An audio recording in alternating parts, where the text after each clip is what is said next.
آج اپنی اولاد کی تربیت کا ایک بڑا ہی اہم باب یہ ہے کہ اس عشق کو مرض کے طور پر متعارف کروائیں، اس عشق کو ایک مرض کے طور پر ان کے دل و دماغ میں بٹھانے کی کوشش کریں۔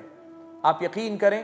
میں یہ بات آپ کے سامنے آج جو ذکر کر رہا ہوں، بات عشق سے آگے بڑھ کر اگر برائی اور بدکاری تک جائے، وہ تو گناہ کے کام ہیں، وہ سب سمجھتے ہیں۔ اللہ کا فضل و کرم ہے، زنا کو زنا سمجھنے والے، برائی کو برائی سمجھنے والے ایسے لوگ ہیں، لیکن ان برائی اور اس گناہ سے پہلے عشق میں مبتلا ہونا یہ اپنے آپ میں ایک مرض ہے، چاہے آدمی کوئی برائی کرے نہ کرے۔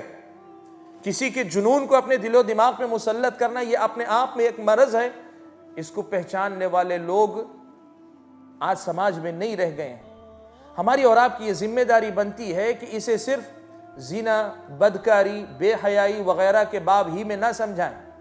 وہ تو سمجھانا ہے ہی، اور اللہ کا فضل و کرم کہیں نہ کہیں ایسی باتیں سامنے آتی ہیں، لیکن ان سب سے ہٹ کر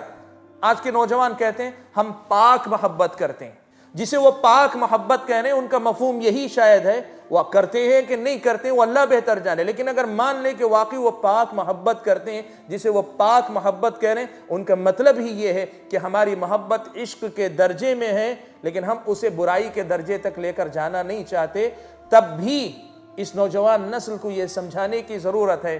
کہ آپ برائی نہ بھی کریں تو عشق اپنے آپ میں برائی ہے۔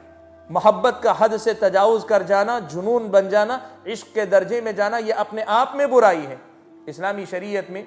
محبت کا حکم کیا ہے؟ اسلامی شریعت میں محبت کا حکم کیا ہے؟ علامہ ابن قیم رحمۃ اللہ علیہ نے اس پر بڑی تفصیلی گفتگو کی ہے۔ ابن قیم رحمۃ اللہ علیہ نے بڑے واضح الفاظ میں لکھا ہے کہ وہ محبت جو فطری ہے، جو رشتے اللہ تعالیٰ نے فطری طور پر بنائے ہیں، ان کی محبت تو انسان کی فطرت میں ہے، اور اسلامی شریعت اس محبت کو نبھانے کا حکم دیتی ہے۔ اولاد کی محبت، والدین کی محبت، بھائی بہن کی محبت، اپنے دیگر قریبی رشتہ داروں کی یہ ساری محبتیں جو ایک رشتے کی بنا پر ہے، یہ محبتیں تو ہیں، لیکن یہ وہ جو آپ سے اجنبی ہے، جس سے آپ کا ایسا رشتہ نہیں ہے، اور آپ کی محبت وہ رشتے والی محبت نہ ہو کر یہ محبت جو فطری میلان یا فطری ضرورت کے حوالے سے میلان اور رجحان کی اگر ہو، علامہ ابن قیم رحمۃ اللہ علیہ نے لکھا ہے کہ ایک میاں اور بیوی کے درمیان ہی یہ محبت جائز ہو سکتی ہے، اور میاں بیوی کے درمیان بھی یہ محبت اس حد تک جائز ہے جہاں تک یہ محبت اللہ اور اس کے رسول کے فرامین سے غافل نہ کرے،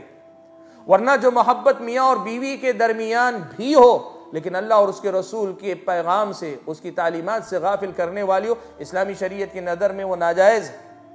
اور جب ایک میاں بیوی کے درمیان کی حد سے بڑی ہوئی محبت ناجائز ہے، تب پھر ایک اجنبی لڑکے اور ایک اجنبی لڑکی، اجنبی سے مراد وہ جو محرم نہیں ہے، غیر محرم لڑکے سے، غیر محرم لڑکی سے اگر ایسا کوئی تعلق ہوتا ہے جسے محبت کا تعلق کہتے ہیں، اور جس کے نتیجے میں آدمی